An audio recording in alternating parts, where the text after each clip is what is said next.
bénisse dans le nom du Seigneur Jésus-Christ. Amen. Magharibi ya leo tunalamkia kanisa yote mjina la Bwana Yesu Kristo. Je vous prie de mettre debout. Namialika kusimama. Nous lirons dans 1 Corinthiens chapitre 11, Tutasoma Wakorintho wa kwanza sura 11 le verset 23 jusqu'au verset 26. mstari wa 23 mpaka 26. Tuombe. Seigneur Dieu, Bwana Mungu, merci ce soir. asante magharibi. Si nous sommes en vie, Kama tuko bazima, c'est toi qui nous as gardés. ni wewe ndio ulitulinda. Merci encore pour avoir connu nos pas dans ta maison. Asante tena kwa kuongoza miguu yetu nyumba yako. Descends et instruis-nous, Seigneur. Shuka na utufundishe. Nous avons besoin de toi. Tuko lazima na wewe. Commence et termine avec nous. Anza na umalize nasi. Au nom du Seigneur Jésus-Christ. Jina la Bwana Yesu Kristo. Amen. 1 Corinthiens 11, 23 à 26. Wakorintho wa kwanza sura 11 mstari wa 23 mpaka 26. Car je récite du Seigneur ce que je vous ai enseigné. Kwa sababu nilipokea kwa Bwana ile ambayo niliwafundisha ninyi. C'est que le Seigneur Jésus, dans la nuit où il fut livré, Ni kusema Bwana Yesu mwile usiku wenye alitolewa, prit du pain. alibeba mkate Et après avoir rendu grâce, na kisha yeye kuiombea, le rompit et dit, akaivunja na kusema, ceci est mon corps, hii ndiyo mwili wangu, qui est rompu pour vous. ilivunjika juu yenu. Faites ceci en mémoire de moi. Fanyeni hivi kwa kunikumbuka mimi. De même, après avoir soupé, Na hamna moja kisha kula chakula magharibi, il prit la coupe et dit, akabeba kikombe na kusema, cette coupe est la nouvelle alliance à mon sang.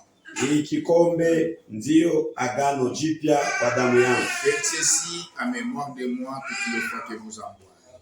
Fanyeni hivi kwa kunikumbuka mimi mara yote mutakapo ikunywa. Car toutes les fois que vous mangez ce pain Sababu wakati yote mtakuwa na kula hii mkate et que vous buvez cette coupe, na mtakuwa na kunywa hii kikombe, vous annoncez la mort du Seigneur jusqu'à ce qu'il vienne. mko natangaza kifo cha Bwana kufika na pale atarudi. Que Dieu bénisse tout ça. Bwana Mungu abariki usomi wa neno lake. Je lis le verset 25. Nasoma mstari wa 25. C'est pourquoi Njo kwa maana celui qui mangera le pain ule atakula mkate ou boira la coupe du Seigneur au atakunywa kikombe cha Bwana indignement bila kustahili, sera coupable envers le corps et le sang du Seigneur. atakosea mwili na damu ya Bwana. Que chacun donc se prouve soi-même. Kumbe kila mmoja ajipime mwenyewe, Et ainsi, ils mangent du pain et boivent de la coupe. na kisha yake akule mkate na kunywa kikombe. Car celui qui mange et boit sans discerner le corps du Seigneur, Kwa sababu ule ambaye anakunywa car celui qui mange et boit sans discerner le corps du kwa Seigneur, sababu ule anakula na kunywa bila kuchunguza mwili wa Bwana, mange et boit un jugement. anakula na anakunywa hukumu yake ye mwenyewe. C'est pour cela qu'il y a parmi vous beaucoup d'infirmes et de malades. Njo kwa maana kuko katikati yenu bamingi beko bilema na bamingi bagonjwa Et un grand nombre sont morts. na bamingi bashakufa. Si nous nous jugeons nous-mêmes, nous ne serons pas jugés. Kama tunajihukumu wenyewe hatutahukumiwa tena, Mais quand nous sommes jugés, lakini wakati nous tunahukumiwa sommes châtiés par le Seigneur. tuko napigwa na Bwana, Afin que nous ne soyons pas condamnés avec le monde. juu ya kusema bashika tuhukumu pamoja na dunia. Ainsi, frères, Na hivi banduku, lorsque vous vous réunissez pour le repas, wakati mnakusanyika juu ya chakula, attendez-vous les uns les autres. mchungane pamoja kwa bengine. Si quelqu'un a faim, qu'il mange chez lui. Kama mmoja wewe uko na njaa akule kunyumba kwake, Afin que vous ne vous réunissez pas pour attirer un jugement sur vous. juu ya kusema mshikusanike kwa kujiletea hukumu mwe wenyewe. Je réglerai les autres choses quand je serai arrivé. Vitu vingine nitaviambia wakati nitakuja. Aujourd'hui, je vais clôturer avec le repas du Seigneur. Leo nitamalizia na meza ya Bwana. Et demain, pour entamer avec le lavage des pieds. Na kesho tutaanza kunawishana miguu. C'est pourquoi d'avance je demanderai pardon parce que je vais beaucoup lire pour conclure. Joko maana nimilombe kiarimoya nasema mnyue razi itasoma bya mingi sana leo. Et nous parlerons sur tout ce que nous venons de lire ici. Na tutasemea juu ya vyote tunatoka kusoma hapa. Je prendrai le dernier sous-point discerner le corps du Seigneur. Nitabeba nukta kidogo ya mwisho kuchunguza mwili wa Bwana. Je vais les diviser en 5 éléments, 5 points. Mitaigawanya mu vipande 5. Le premier point, nukta kidogo ya kwanza, il se trouve au verset 17. Inakutanika mu mstari ya 17. 1 Corinthiens 11:17.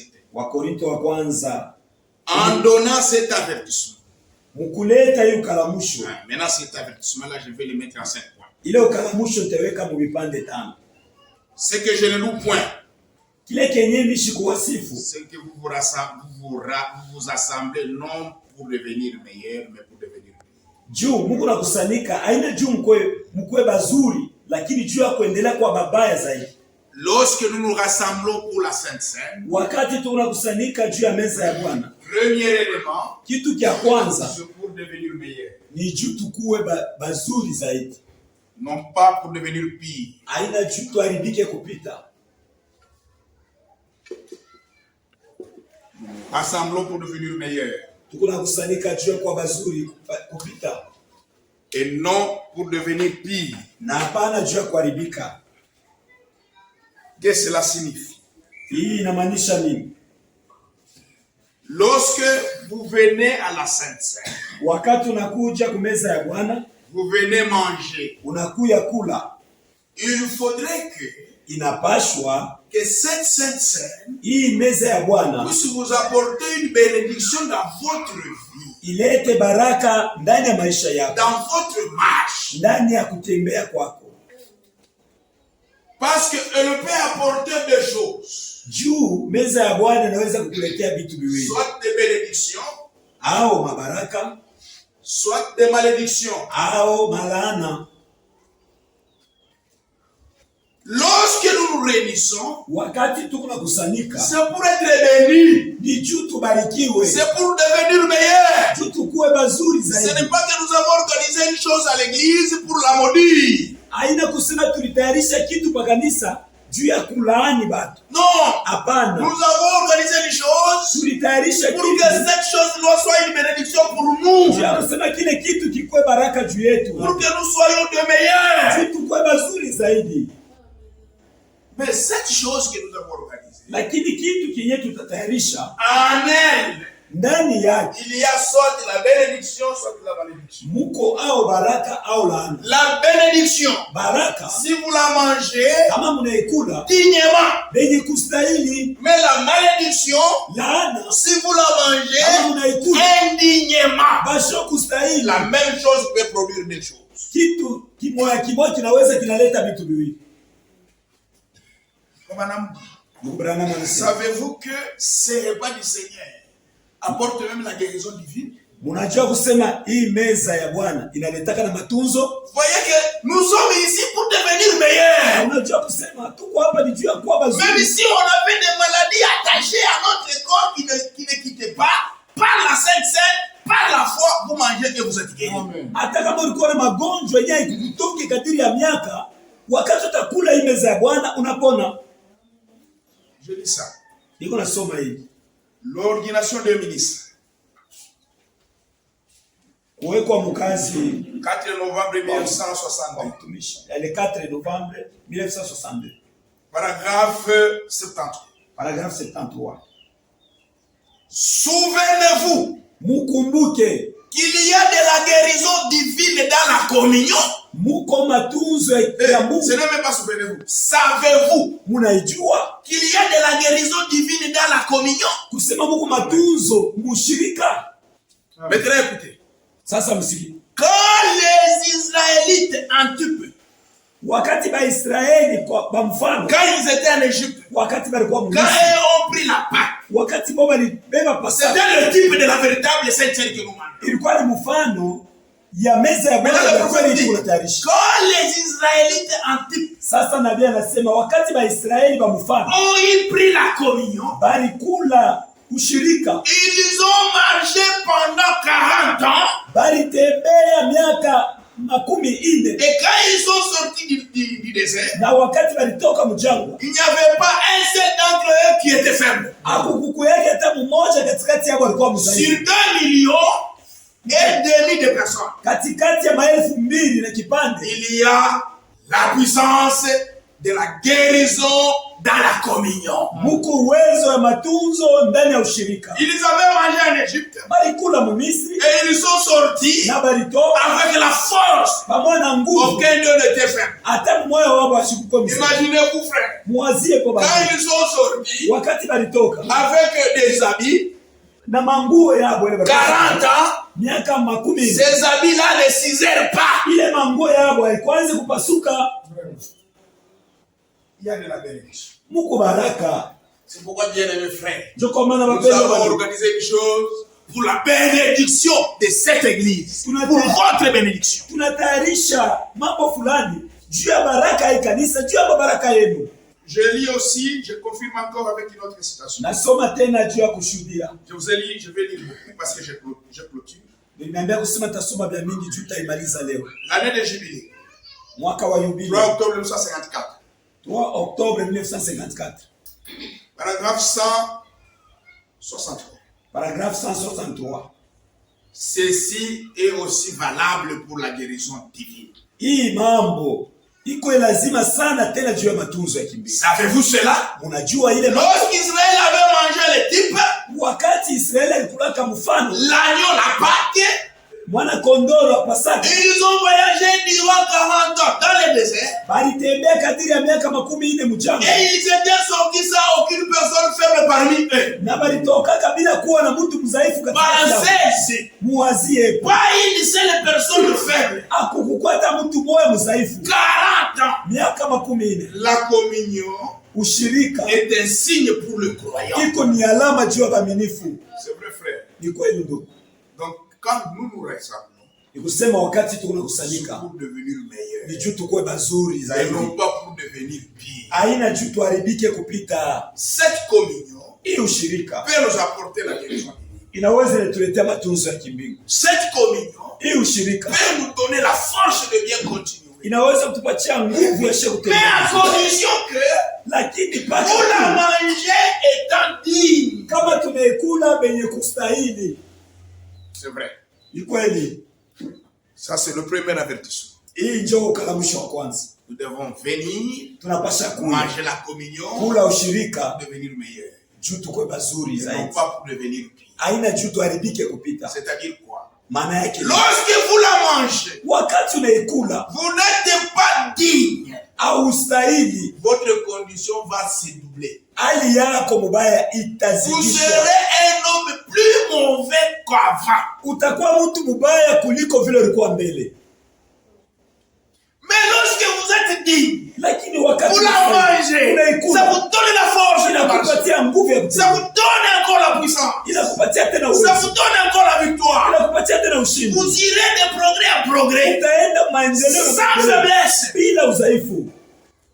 Même les enfants d'Israël, Hata watoto ils Israeli l'ont fait balifanya 40 ans sans changer les habits. miaka 40 bila kubadilisha vazi. S'ils avaient un soulier, Kama ulikuwa na kilato ce kimoja, soulier restait là pendant 40 ans sans ciser. ile kilato yako ilipasha kupatia kumikulu yako Abraham miaka dit ça, c'est- 10,000 bila kukatika. Abraham dit ça, c'est seulement le type. Na Abraham anasema hii ilikuwa tu ni mfano. Donc la réalité, c'est ça. Ni kusema mambo ya kweli ni C'est hii. pourquoi, Njoo kwa maana arrangeons seulement. tutengeneze tu maisha yetu. Il y a personne qui va dire, Hakuna mtu mmoja atasema moi je n'ai jamais péché. mimi siyatendaka La sana. Bible dit, Biblia nous inasema avons tous péché. shebo wote tulitenda Et sana. tous nous avons été privés de la gloire Na de Dieu. shebo wote tuliimwa utukufu wa À Mungu. partir de moi qui prêche, Kuanzia mimi mwenyewe niko na ubia. jusqu'au diable qui est au coin. Kufika na kwa shemashi Tous des péchés. shebo wote watenda Mais sana. le problème, Lakini mambo ce n'est pas péché. haina kufanya Le dhambi. problème, Mambo c'est péché ni kufanya dhambi et refuser de se na repentir. kukataa kutubu. Si vous avez péché, Kama ulifanya dhambi, répentez-vous tubu et décidez d'abandonner. na kama hata mpango ya kuiacha Venez manger. kuyakula. Mais si vous avez péché, Lakini kama vous ulifanya dites dhambi je ne me repens pas, unasema mimi sitatubu, ou Ou vous ne vous êtes pas répartis, vous venez quand même manger. Au kutubu unakuya kula. Là, vous n'êtes pas digne. Pale haustahili. Est-ce que c'est clair? Eti biko wazi. Deuxième point. Nukta kidogo ya pili. Il ne faut pas y amener son propre repas. Hapana kujiletea chakula kwa wewe mwenyewe. 2. Ya pili. N'amène pas son propre repas. Kujiletea mwenyewe chakula yako. Ça, ce sont les avertissements. Ils sont 5. Ili maukalamusho iko 5. Avertissements. Maukalamusho 5. Voilà. Lisons cela. Tusome hivi. 1 Corinthiens 11. Wakorinto wa kwanza 11. 20 à 22. 22. Car quand on se met à table, Kwa sababu wakati mnaoenda kumeza, chacun commence par prendre son propre repas. Kila mtu anaanzia kwa anaanza kula chakula yake. Et l'un a faim tandis que l'autre est ivre. Na mmoja ana njala na mwingine est ivre. Eko mwenye kulewa. N'avez-vous pas de maison pour y manger et boire? Mkalage na manyumba jubu kule na mkunywe. Ou mkunywe. méprisez-vous l'église de Dieu? Mkuna zarau tu ni kanisa ya Mungu. Et faites-vous honte à ceux qui n'ont rien? Na Mungu nafanya, Mungu napatisha ya barabara na kitu. Que vous dirais-je? Bite niambia nini? Vous louerai-je? Nimitape. En cela je ne vous loue point. Kwa hii mambo mishimitape hapana. C'est vrai. Ni kweli. Lorsqu'il y a la Sainte Seine, wakati kukumeza ya Bwana, le deuxième avertissement, ukalamusho ya pili, ce n'est pas y amener son propre repas. Haina kuleta chakula yako hapa. Pourquoi? Juu ya nini? Parce que nous venons au repas du Seigneur. Tushe tunakuya ni kuchakula ya Bwana. Que vous soyez riche, ukwe que mtajiri, vous soyez pauvre, ukwe maskini, vous allez manger les repas du Seigneur. utakula chakula ya Bwana. Et il y aura seulement le pain Na kutakuwa tu ni mkate et le vin.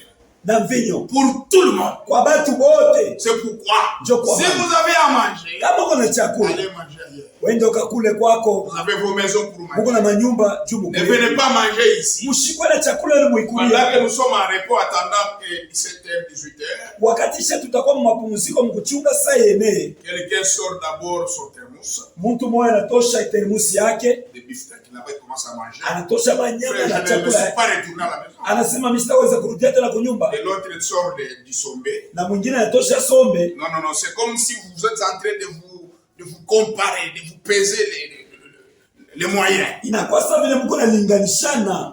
Si vous avez à manger, Kama mko na chakula, allez chez vous manger. mwende kwa nyumba. Revenez ici, Murudie rien hapa. que pour le repas du Seigneur. Tujua chakula ya C'est Bwana le pain ni mkate et le vin. na mvinyo. À la Sainte Seine, Kumeza ya on Bwana n'y amène pas son propre. abaletake chakula Mais yako, on y trouve un repas lakini wanakutaka kule du chakula Seigneur. ya Bwana. Que nous mangeons tous Na tunaikula sote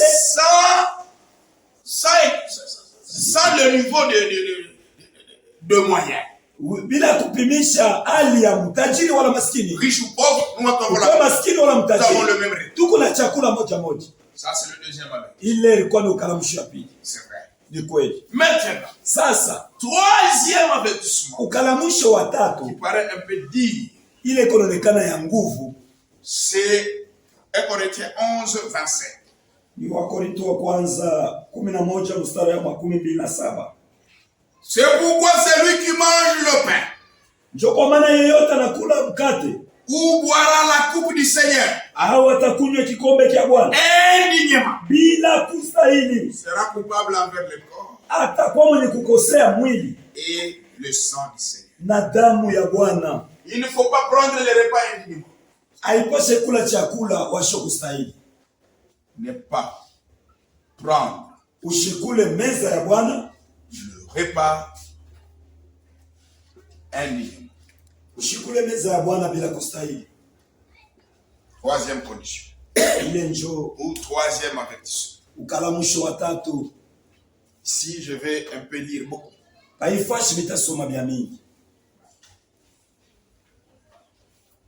Que signifie ne pas manger indignement et que signifie ne pas manger indignement? Inamaanisha nini kula bila kustahili, na inamaanisha nini Manger indignement kula bila kustahili? signifie quoi? Inamaanisha nini? Je reprends. Mina nzuru. Nous tous, nous sommes des pécheurs. Shebote tuko batenda zambi. Il n'y a pas celui qui n'est pas faible. Hakuna ule ana mzaifu. Si moi ma faiblesse c'est le mensonge, Kama mimi mzaifu kwangu ni bongo. peut-être toi Dieu t'a déjà aidé. Pengine wewe pa bongo Mungu ashakusaidia. Mais tu es encore voleur. Lakini ungali tena mwizi. Peut-être moi je suis voleur. Pengine mimi niko mwizi. Mais toi tu es encore faible. Wewe ungali tena mzaifu. Tu parles trop. Kusema kuna kupita. Chacun est faible. Kila mtu ni mzaifu mnamna D'une manière ou d'une autre. Munamna ya kuachana. C'est pourquoi nous venons à l'église chaque jour. Ndio kwa maana tunakuja kwa kanisa Pour devenir meilleurs. tukue bazuri zaidi. Que Dieu nous aide. Dieu kusema Mungu atusaidie. Si on était juste, Kama tulikuwa batakatifu, on laisserait l'église. tulipasha kuacha kuya kwa On kanisa. dirait, Tulipasha kusema je suis déjà plein, mimi niko tayari. alors je me retire. Mimi nabakia kunyumba. J'attends seulement l'enlèvement. Nachunga tu kunyakuliwa. Mais nous venons, Lakini c'est pour être aidés du Seigneur. Iju Bwana tusaidie. Parce que nous sommes faibles. Tuko bazaifu. Nous avons des faiblesses. Tuko na Nous mazaifu. avons des manquements. Tuko na makosa. Le seul qui peut dire, Moya anaweza kusema. qui m'accusera de péché, Nani atanistaki na kwa c'est le sababu Seigneur Jésus. ni Bwana Yesu Kristo. Nous, on ne peut pas dire ça. Sasa tuweze kusema vipi? Parce que l'église comprend bien. Eti kanisa wanaelewa vizuri. Maintenant, Sasa qu'est-ce qu'il faut faire? tunapaswa kufanya nini? À cet état où nous sommes, Mwii namna tuko.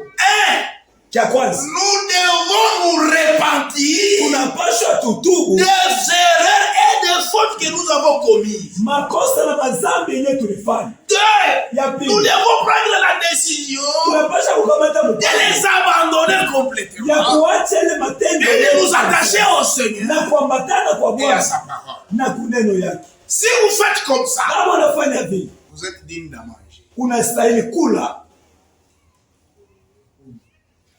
Vous allez prendre la décision de vous repentir.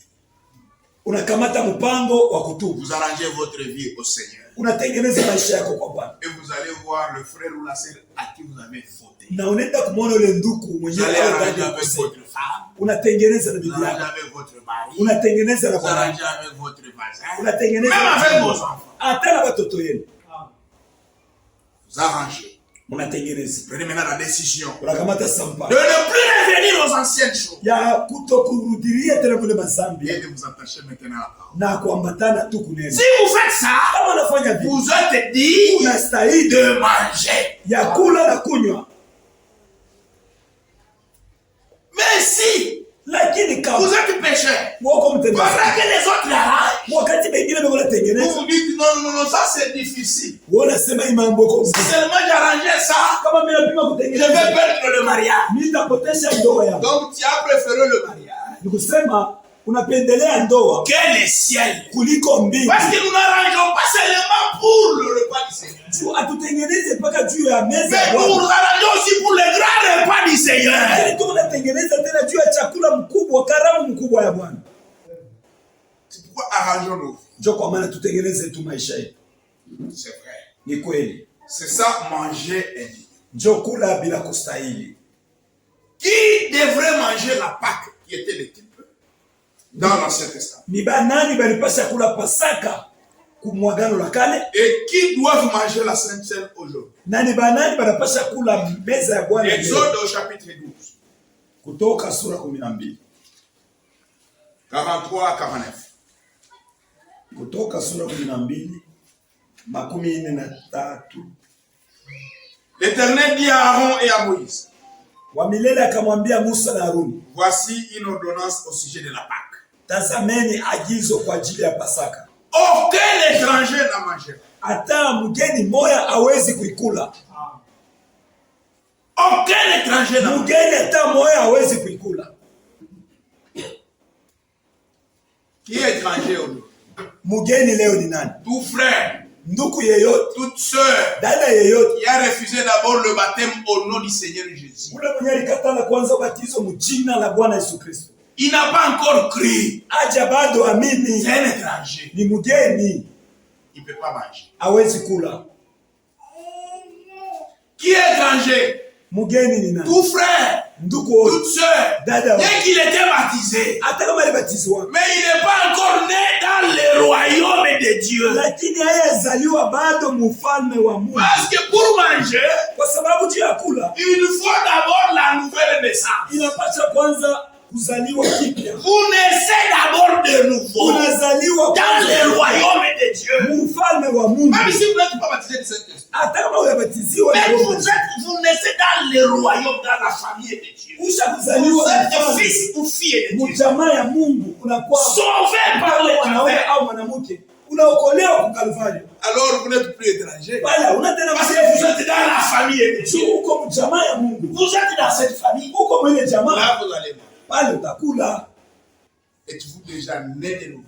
Eti ushakuzaliwa mara ya pili, C'est ça le problème. ndio mambo. Celui qui est né de nouveau, Ulishakuzaliwa mara ya pili, c'est-à-dire il est devenu une nouvelle créature. kusema anakuwa kiumbe kipya, Les choses anciennes sont passées. vitu vya zamani Il est vinapita, devenu une nouvelle créature. anakuwa C'est kiumbe pourquoi kipya. beaucoup de gens confondent la nouvelle naissance avec le baptême du Saint-Esprit. Ndio kwa maana C'est presque des gens qui vivent de la même manière. ndio kwa maana watu wa mingi wanagana mvurugo kuachanisha mwenye kuzaliwa mara ya pili na mwenye kubatizwa mara ya pili na mwenye kubatizwa na Roho Mtakatifu. Juni karibuni vitu vimoja. Si tu n'es pas encore né dans la famille de Dieu, Kama hujazaliwa bado mjamaa ya Mungu, tu es encore étranger. ungali bado mgeni, Courrier.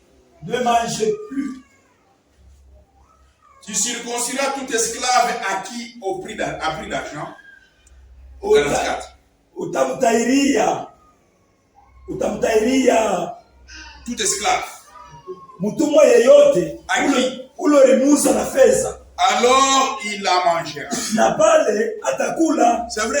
Ni kweli, Si seulement c'est un esclave, kama alikuwa mais il est circoncis, mtumwa lakini atairiwa, il mangera. atakula. L'habitant et le mercenaire ne mangera pas.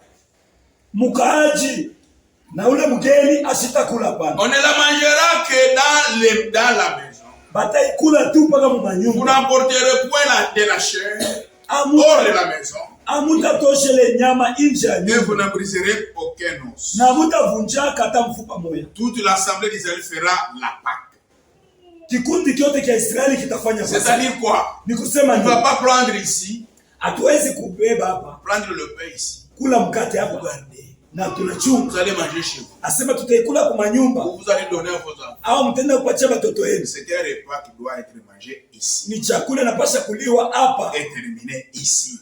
na yote kumalizikia hapa. Mais comme il y a la guérison divine, amen. Lakini sasa vile ndani yao Mungu Si matunzi ya vous Mungu. avez notre frère Kama Mungu na ndugu ou notre yako sœur au dada yetu qui est hospitalisé, eko hospitali incapable de venir ici, au ajiwezi vous pouvez maintenant tu prendre pour elle unaweza kubeba afin que tu ya la kusema guérison qui est là-bas puisse être transmise. matunzi yalikuwa ndani mpelekewe na yeye kule. Donc ça se mange ici, ça se termine. Ni kusema na liwaka hapa na Si kumalizikia. ça reste, Kama vinabakia on brille. On tunavichonga. ne peut pas amener cela à la maison. Hatuwezi kubeba ile kupeleka kwa Si manyumba. un étranger en séjour chez toi Kama mgeni moya eko kwa nyumba yako veut faire la Pâque de l'Éternel, anapenda kufanya Pasaka ya wa milele, tout mal de sa maison devra être circoncis. kila mtoto mwanaume wa nyumba yake anapaswa kutolewa. Alors il s'approchera pour la faire. Na pale atakaribia juu ya Et il aifanya. sera comme l'indigène. Na atakuwa sawa vile Mais aucun ne circoncis n'en mangera. lakini yeyote watu mtokutairiwa haiwezi kuikula. La même loi existera pour l'indigène Na hii sheria moja moja itabakia juu ya mkaaji comme pour l'étranger sawa vile juu ya mgeni en séjour au milieu d'eux. mwenye kuwa katikati yenu. Donc ce sont les personnes qui doivent prendre. Njoo batu benye banapasha kuikula. Maintenant je commence à lire le message. Sasa mimi naanza kusoma ujumbe. Qui doivent prendre. Ni banani banapasha kuikula. Je prends d'abord la communion du 12 décembre 65. La communion le 12 Décembre. 1965. Paragraphe 73. Paragraphe 73. Qu'est-ce que vous êtes? Muko banani? Vous êtes un chrétien.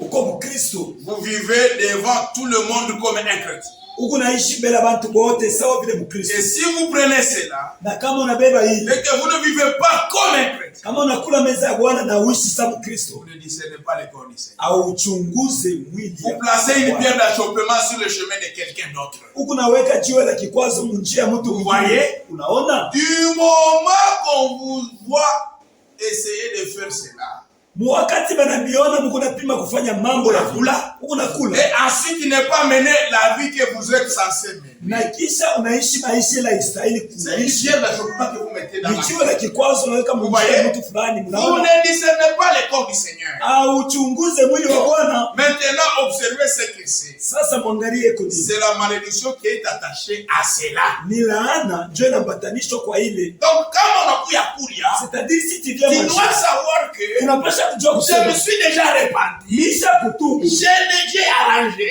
Lisha Je n'ai pas kutengeneza. de problème avec Dieu. Lisha na mambo Je ya n'ai Mungu. pas de problème avec mon épouse. Shida na mambo na Je n'ai mke pas de wako. problème avec mes parents. Shida na Je mambo n'ai na pas de wazazi problème wako. avec ma femme Shida na ou mambo mon na mari. mke wa bwana yangu. Je n'ai pas de problème avec quelqu'un d'autre. Shida na mambo na mtu yeyote. Je suis maintenant digne. Hapa sasa Je me suis déjà répandu. Lisha kutubu. Mes péchés sont déjà pardonnés. Mazambi yangu isha C'est kusamehe. alors que vous avancerez. Pale ndio utakaribia kwenda kula. Mais si vous venez, Lakini kama vous mangez unakula et vous buvez, na unakula alors que vous ne vous êtes pas répandu, pale wewe tu après ça, kisha imani vous quittez, vous vivez la même vie. unatoka unarudi unaishi maisha moya moya. Frère Wanam dit, à ce moment, Ndugu Branham anasema kwa hiyo c'est la wakati malédiction qui est attachée à ça. ni laana ndio Donc, inakukamata. tu vas sortir ici, Utatoka au lieu d'être meilleur, pawe kuya mzuri vous zaidi, sortirez ici pire.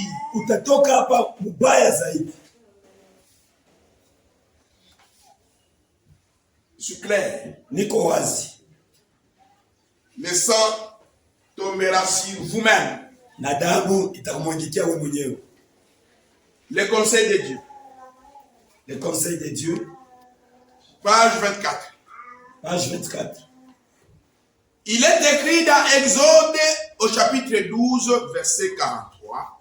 Inaandikwa Mkutoka 12 Verset 43. mstari wa 43. Voici une ordonnance au sujet de la Pâque. Tazameni agizo kwa ajili ya Pasaka. Aucun étranger n'en mangera. Mugeni hata moya hawezi kuikula. Comme il a été déjà mentionné, Sasa vile basha kuyaandika zamani. c'est celui qui avait pris part à l'exode hors de l'Égypte. Paka tu ule alikulaka Mumisri wakati ya kutoka Pour suivre le Seigneur Dieu, juu ya kufuata Bwana Mungu, avait droit au repas pascal. ndio alikuwa kana ruhusa ya Celui kuchakula qui n'était pas ya sorti à Pasaka. Shukuriaki.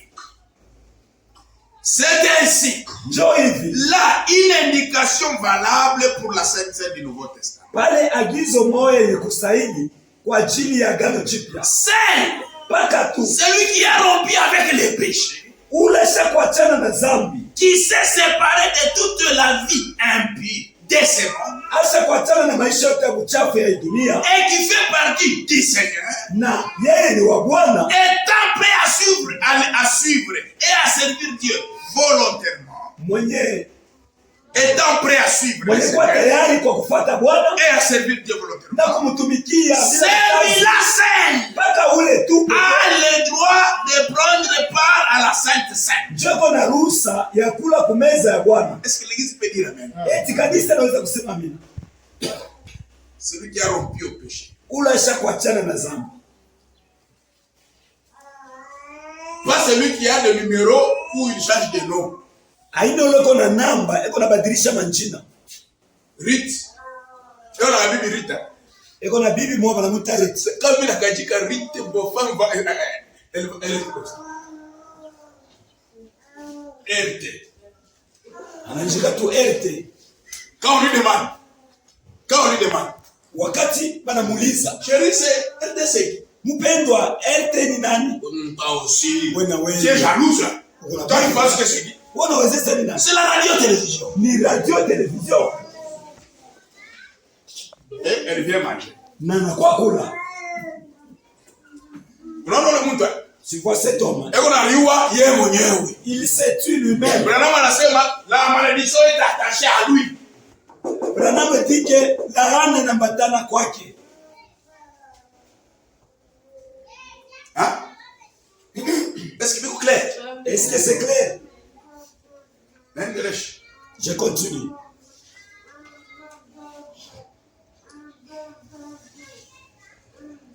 C'est celui qui a rompu avec le péché. Paka tu ule mwenye kuachana kabisa kabisa na dhambi. Hapana shukumu anasema non frère, il a exagéré. Trop c'est trop frère, je dois maintenant le battre. Ah ule hapana. Huyu mtu anapitisha kwa sababu anapasha kumpika. Ah ule hapana. Celui-là non. Est-ce que l'église comprend bien? Etikadi sema unaelewa mzuri. Hapana ule una ba fiancé, ba trois. Ce n'est pas celui qui a 3 fiancés. Ndio on a étudié. Bon. Ou a mtu mena mamega, ou a mtu mena unité, ou a mtu mena minute. Celui-ci envoie 2 mégas. Mais on a étudié. L'autre des unités. Tu mena ma minute, t'as kujibu. Je vais te répondre. Tu veux ma méga? Tu m'envoies un peu de mégas. Ule wa vile hapana, c'était la aventurier. Celui-là non. Ashibile anatoka na laana. Qu'il n'ose pas. Nous organisons pour vos bénédictions et non pour vos malédictions. Tukunetayarisha juu ya mamlaka yenu aina juu ya laana yenu. C'est comme ça, frère. Comme attends nous tout moi à courir, ça va. Si c'est une seule personne à manger, ça va. Je regretterai si tu ne viens pas. Kama wewe hukui. Je te trouverai païen. Nitakuona tu Et puis un crédit là-haut niveau. Mtakuamini watari. Pourquoi? Juu ya nini? Si tu as péché, kama ulifanya dhambi, tu vas te repentir.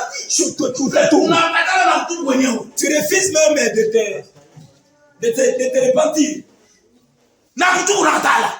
Même si repentir, mais tu viens faire quoi ici? Sasa unakuja kufanya nini? Tu es mauvais. Uko mbaya sana. Dieu n'a pas dit. Mungu ashikusema. Il n'a pas dit ça. Hata utosha mamimba sana. Tengeneza wewe. Même si tu as avorté 100 fois, arrange, venez manger. Usikatale kuya. Arrange, viens manger. Tengeneza na kuya. Unataka na kuya. Tu refuses même d'arranger, même de manger. Il dit qu'il n'est pas digne de moi. Anasema haunistahili mie. Sasa yeye anasema qu'il n'est pas digne, ndio mimi nikwambia sasa huko ni kwa. Si toi tu te dis si tu n'es pas digne. Le Seigneur lui-même te dit que tu n'es pas digne. Mais moi je te dis que tu es digne. Saint. J'aime ici seul. Pas qu'à tout. Apprenons une fois bien. Pas qu'à tout. C'est celui qui a rompu avec le péché. Pas qu'à tout. Ule mwenyewe achana na dhambi kabisa kabisa. Kuachana kabisa kabisa. Ni interprete wewe maana mie. Kuachana kabisa kabisa.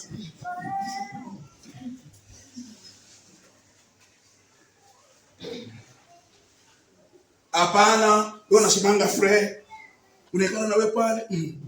Mambo frère. Dada usemea. Dada shituka kitu ya Mungu tusemake. Ce n'est pas, on est en train de faire un mal contre ton frère. Mambo, ndio mkanisa mko. C'est comme ça dans l'église. Il y a participé. Na wewe kutanika vile mambo. Ni yeye mkwanza tu. Lui, vous l'arrêtez là. Aussitôt qu'il commence, mkataze bala. Voilà on l'a. C'est celui qui va marcher. Na ima téléphone yangu. Avec le téléphone ici. Uko na kwa kuria. Tu viens manger. Mon numéro. Il y a un numéro. Mais comment te olongue? Mon numéro. Il y a des gens audacieux. Frère Paulin. Frère Paulin. Non, on dit que PL. On dit que PL. Frère Paulin. PL.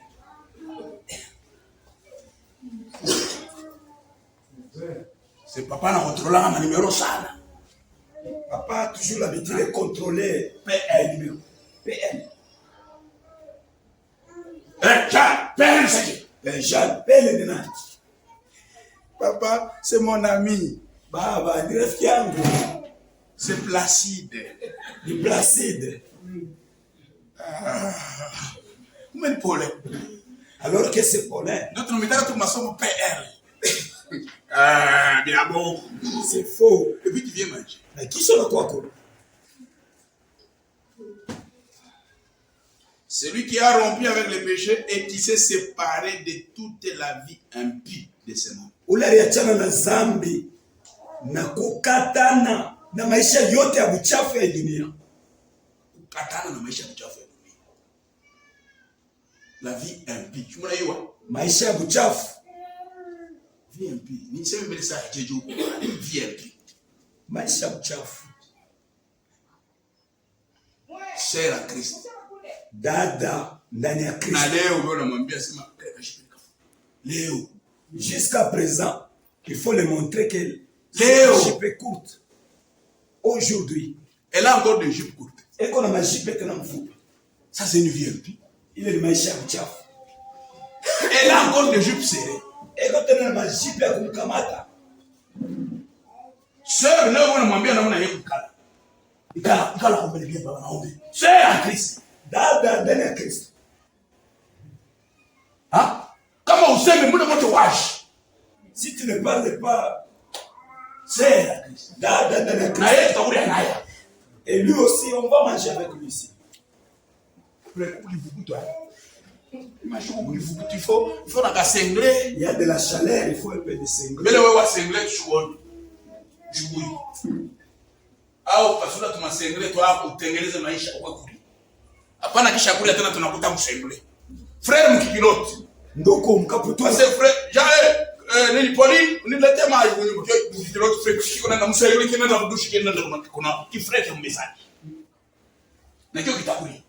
Et lui aussi va manger. Il n'a pas rompu avec le péché. Ashia katana na zambi.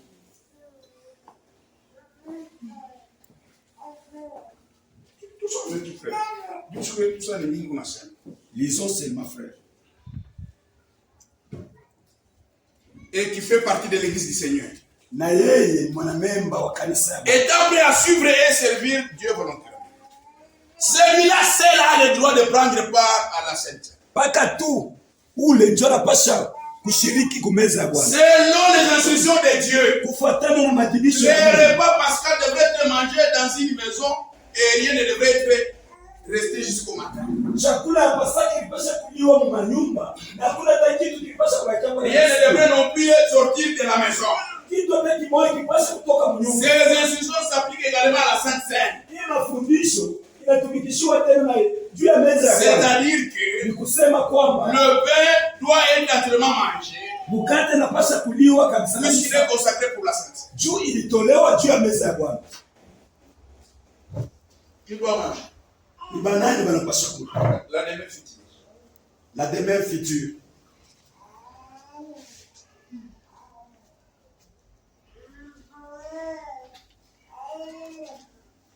« 2 août 64, paragraphe 250. Le 2 août 64. Aucun homme, aucune personne et aucune femme, garçon, fille, peu importe qui c'est, n'est apte à aller en chair. De venir à la chair. Ni même à se dire chrétien sans être rempli du Saint-Esprit. Si vous n'avez pas droit au souper du Seigneur, ni à la communion, ni au lavage des pieds, ni rien, tant que vous n'avez pas été purifié du feu du Saint-Esprit. C'est-à-dire quoi? Wakati tunaamini, quand nous croyons, tumamishishi tunabakia. Il y a des petits racines. Tumamishishi twa bongo, tumamishishi twa mwishi, des racines de tumamishishi twa kuchoyo. Mais ushakuamini uko déjà pour justification. Mais tu as déjà crié à l'état de légitimité. Mais tumamishishi tunabakia. Mais il y a des racines. Mais là il faut le faire du Saint-Esprit. Ça c'est on est unachoma kama mjiji kama kamoya jusqu'à ce que tumamishishi twa famille tunaishi. Mais là, si tu n'avais pas passé au fait du Saint-Esprit, c'est-à-dire tu as encore des racines d'amertume en toi. Donc tu n'as pas le droit de manger. Celui qui doit manger, c'est celui qui est converti. Converti signifie quoi? Je lis le prophète. Nasoma nabii. COD. COD. Tome 1. Tome 1. Page 364. Page 365. 64. 64. Oui, 65 aussi. Paragraphe 43. Paragraphe 43. Et 46. Na 46. On pourra passer 5 bonnes heures à discuter de ça. Tunaweza kupitisha masaa 5 ya mingi. Quand vous acceptez Christ comme votre sauveur, wakati unampokea Kristo kama mwokozi, et que vous êtes prêt pour le baptême dans l'eau, na wewe uko tayari juu ya ubatizo wa maji, vous n'êtes pas encore converti. Pale hujabadilika bado. Là, vous croyez seulement en vue de la repentance. Pale unaamini tu juu ya kitubio. La conversion signifie être changé. Kubadilika. La conversion signifie être changé. Conversion maana yake ni kubadilika. Kugeuka maana yake kubadilika. Tunaweza kukubatiza un pécheur sec dans l'autre, on touche un pécheur nouveau. Ne dites pas j'ai été baptisé, je suis converti, non. Aussi longtemps que tu n'as pas changé ta mauvaise vie ancienne, tu n'es pas encore converti. Mais tu es seulement baptisé. Wakati yote matabia yako ya zamani hayabadilika, ni kusema wewe ungaliki wa zamani. Paragraphe 46. Or aujourd'hui, nous donnons un sens inexact des mots conversion. Isijapokuwa leo tukunaleta tamko ya kugeuka, kusema ni kubadilika. Nous disons qu'un homme qui est converti, c'est un homme qui a arrêté de boire et tout.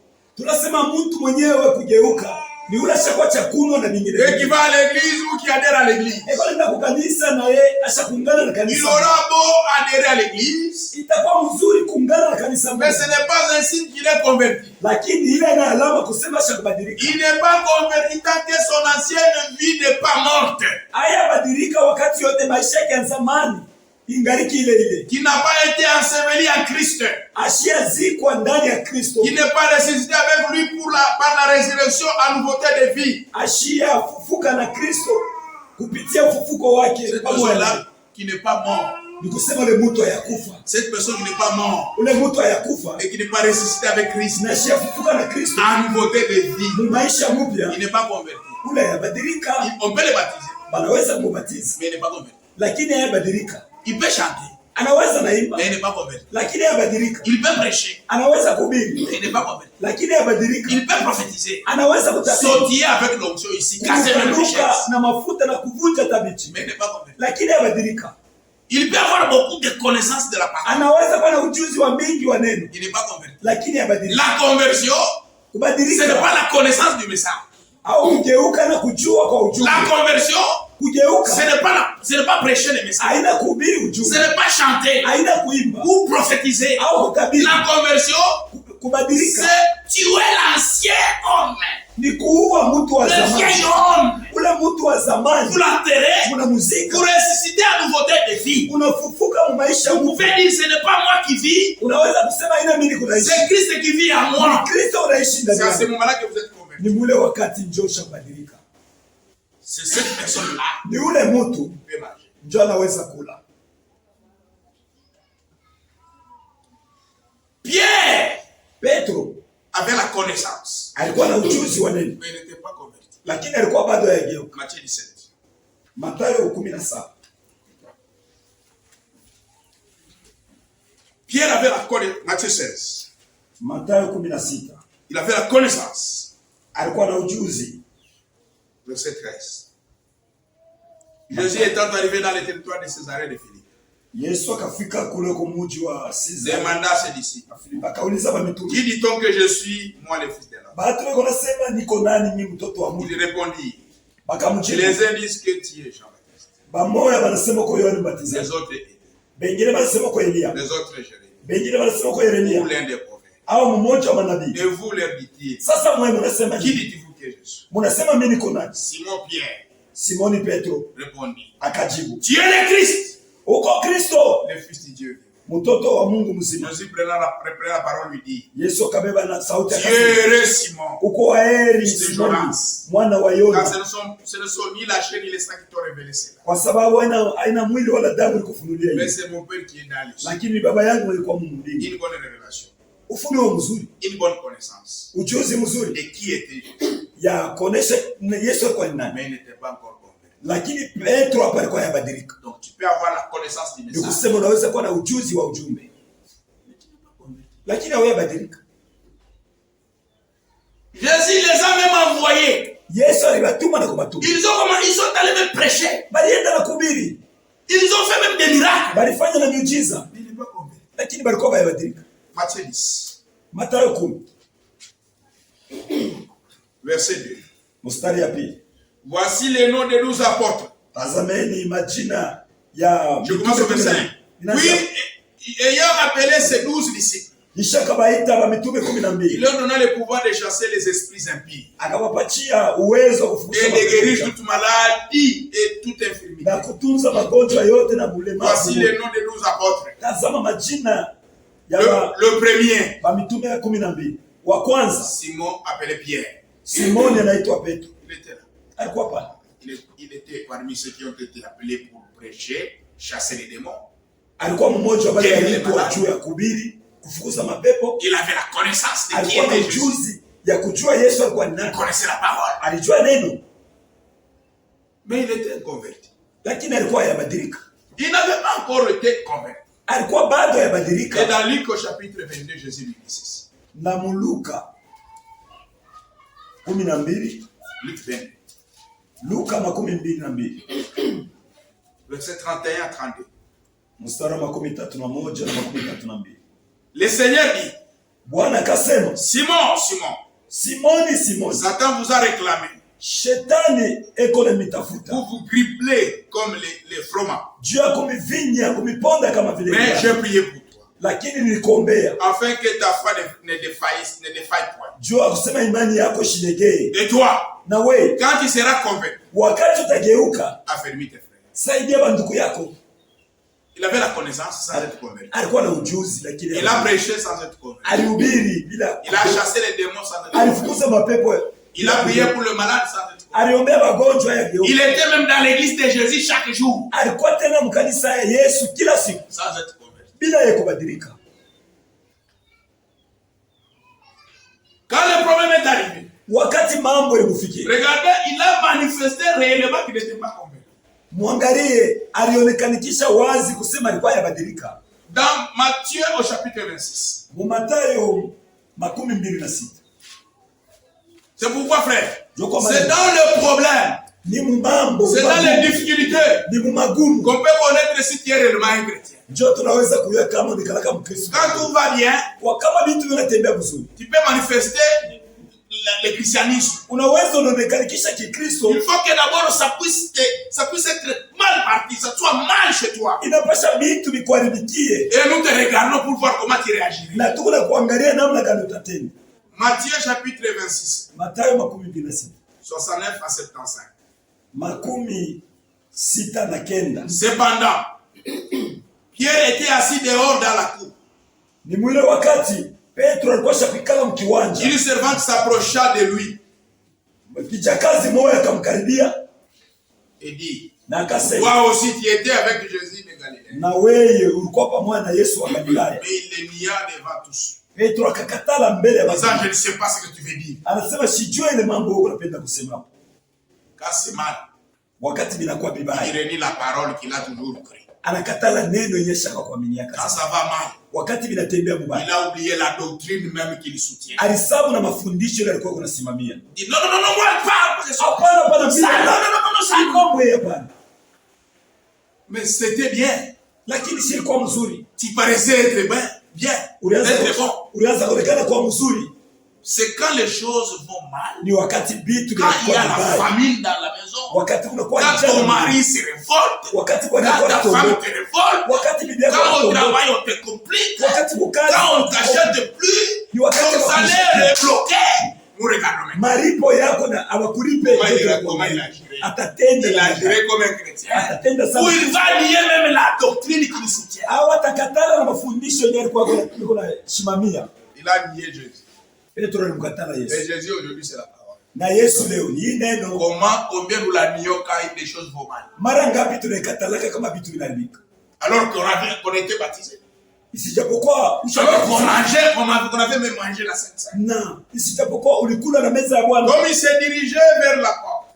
Sawa vile alianza kuelekea kumlango. Une autre servante le vit. Kijakazi mwingine akamwona. Et dit à ceux qui se trouvaient là. Akaambia wale wote walikuwa. Celui-ci était aussi avec Jésus de Nazareth. Huyu na yeye alikuwa pamoja na Yesu wa Nazareti. Il est né de nouveau avec serment. Akamkatala kipya na kilapo. Je ne connais pas cet homme. Shimujui ole mtu. Moi, au nom de Dieu, je ne le connais pas. Mujina ya Mungu shimuyue. Kama ni ile taa zaidi, tunaanza kufulapaka kindundu kia mama. Kindundu tu. Shimuyu, il a refusé avec serment. Alikatala na kilapo. Mambo inamcompliqué. Au lieu d'aonesha Mkristo anakatala. Au lieu de montrer la chrétienté, il l'a nié. Mais après, kisha ceux qui étaient là s'étaient rapprochés, dire à Pierre. Bale walikuwa pale bakamkaribia. Certainement Dieu aussi de ces gens-là. Bale walikuwa pale bakamkaribia Petro wakasema, hakika na wewe uko pamoja. Quand ton langage te fait reconnaître. Na msemeo yako. Alors il se met à faire des imprécations et agir. Pale sasa kaanza kusema kujilaani mie tu na kulapa. Kama tu nilikuwa naye, si j'étais avec lui. Ili shikari fujiki. Kono tu fujiki. Anaanza kujilaani.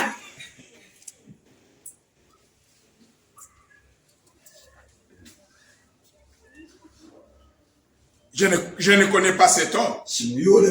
Aussitôt les coqs chantent. Et Pierre se souvient de la parole que Jésus lui avait dit. Avant que les coqs chantent, il me régnera 3 fois. Et il est sorti. Il plaira.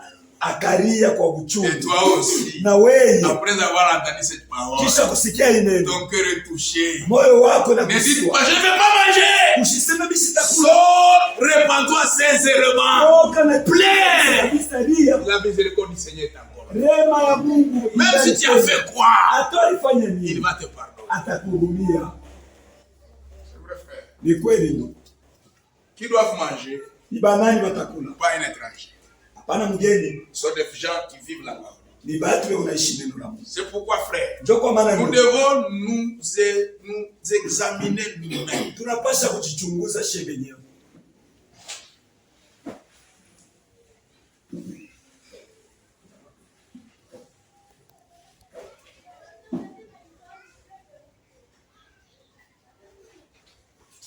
Le Conseil de Dieu, page 27.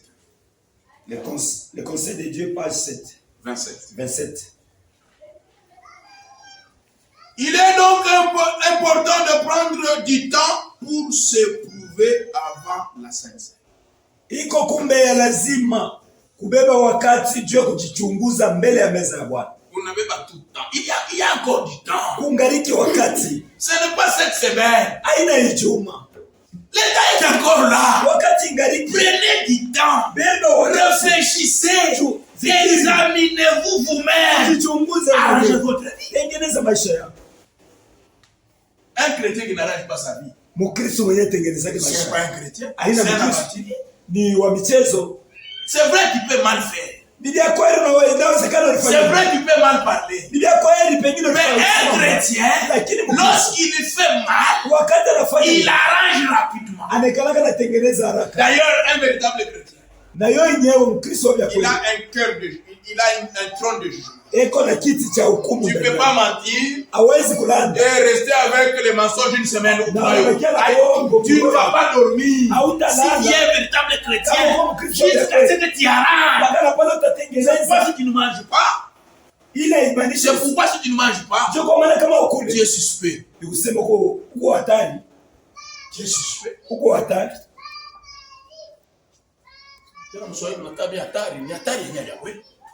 Tu es suspect. Comment tu ne peux pas manger? Tu as renié même l'œuvre de Golgotha. unakatala na kazi. Tu t'es jugé toi-même. Unajihukumu wewe. Tu t'es jugé toi-même. Unajihukumu wewe mwenyewe. Tu t'es condamné toi-même. Unajihukumu wewe mwenyewe. C'est bien. Ni mzuri. Mais il y a encore la grâce. Lakini neema. La grâce c'est la repentance. Neema ingaliki iko chini. Le Seigneur t'appelle encore. Revenez à moi. Rudia kwangu. Comment tu peux te bloquer toi-même? Namna gani unaweza kujifunga wewe? Revenez vite. Rudia. Arrange la vie. Tengeneza maisha. Prenez du temps pour arranger la chose. Kamata wakati. Hatutakulia kesho. Il y a encore du temps. On ne va pas manger demain. Kuko wakati kungali wakati.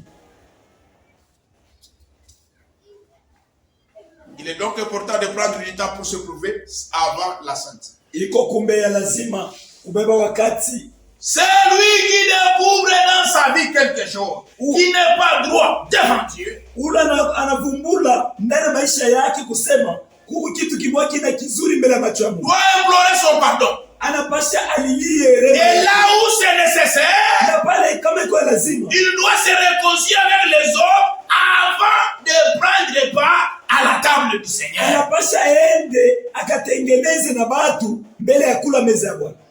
Est-ce que c'est clair? Est-ce que c'est clair? Donc c'est toute l'église qui va manger. Ni kusema kanisa yote ndio takula. Donc tous manger. Bote kanisa yote. Tout le monde va manger. Pourquoi? Dieu a dit. Il a dit ça. Dieu wakati ngaliki. Je réfléchis. Là j'avais mal parlé. Mina fikiri pale nisema kamba. C'est j'avais mal. Dada nisema kamba. J'avais dit ça. Nisema kani. J'avais volé le téléphone là. Oh, nilibaka le téléphone. C'est moi qui ai volé le téléphone. Dada, le téléphone yako ni micho miliba. Ça est là. Yoi. Si j'ai pas, j'ai déjà perdu. Moi aussi on m'avait volé. Kama aina yako na mimi mwenyewe usipende nibaka hayo. Donnez-moi combien de temps s'il vous plaît. Je travaille, je vais te restaurer. Ah, laissez tomber, laissez tomber. Hapana chele mama. Vous priez. Mnaomba. Kunaisha mnatengeneza mama. Après le moment, on va la voir courir. Il n'y a pas le problème de ne pas manger. Tout d'abord, la communion. La communion. Mais c'est malheureux, nous en sommes à tout. J'ai compris. J'ai dit qu'aujourd'hui, je vais beaucoup lire.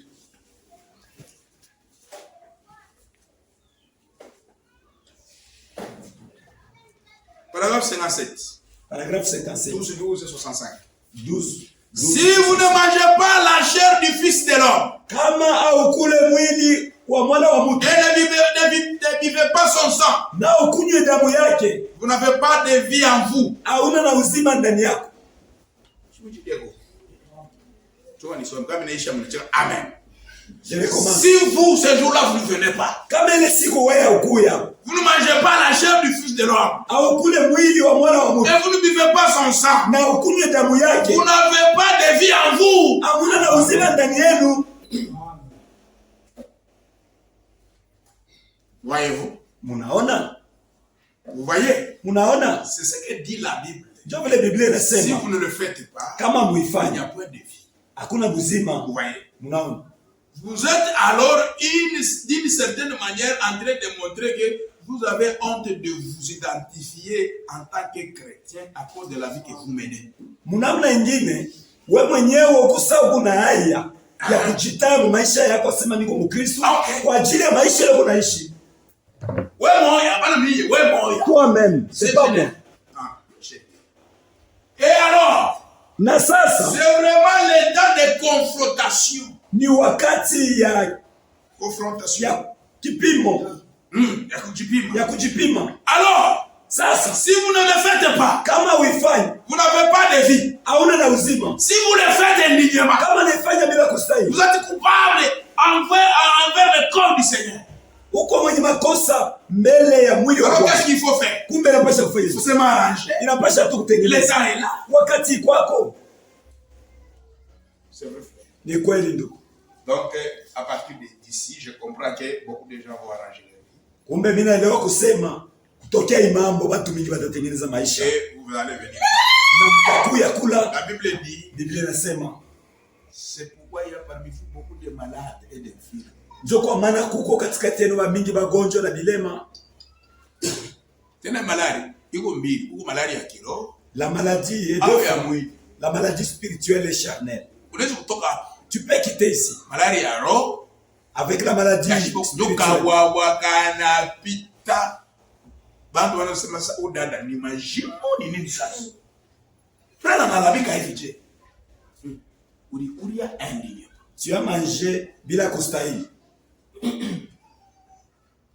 Au maladie ya mwili tu inapamba. Ou la maladie charnelle. Ou même la mort spirituelle ou la mort physique. Au lufu la kiroho. Ce sont les malédictions qui sont attachées lorsque vous mangez bien. Ndio malaana yenye kwako wakati unakula bila kustahili. C'est pourquoi. Ndio kwa maana unapaswa kutubu. Je vais terminer avec une écriture. Mitamaliza na hii andiko. 1 Corinthiens chapitre 11. Wakorintho wa kwanza 11. Ainsi même verset 33. Mstari wa 13. Ainsi mes frères, na hivi banduku, lorsque vous vous réunissez pour le repas, wakati mnakusanyika juu ya chakula, attendez-vous les uns les autres. Mchungane pamoja kwa wengine. Quatrième leçon. Njo quatrième leçon.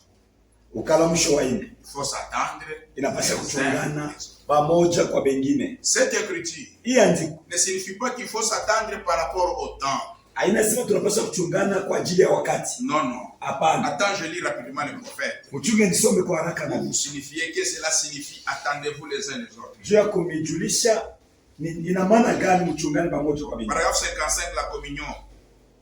La communion, paragraphe 55. 12, 65. Paragraphe 55. Paragraphe 55. C'est pourquoi je pense que c'est Paul qui a écrit ceci. C'est pourquoi lorsque vous vous rassemblez pour manger, patientez-vous les uns les autres. Cela signifie, en d'autres termes, attendez jusqu'à une minute. 1. Priez. 2. Examinez-vous. Lorsque vous venez, priez en examinant votre cœur. C'est ça qui signifie attendez-vous les uns les autres. Et si vous savez qu'un frère se trouve là, sur le point de faire quelque chose, de faux, ou autre chose, priez aussi pour lui. Voyez-vous? Patientez-vous les uns les autres. Attendez juste un instant. Priez. Ça, c'est la première explication. Examinez-vous. Priez. Deuxièmement, l'année de jubilé. 3 octobre 54. L'année de jubilé, il y a le 3 octobre 1954. 174. Paragraphe 154. 174. Je termine là. Remarquez Paul ici, ces Corinthiens, ils n'avaient pas compris cela. Ces Corinthiens n'avaient pas compris cela. Ils se rendaient là et s'enivraient même à la table du Seigneur.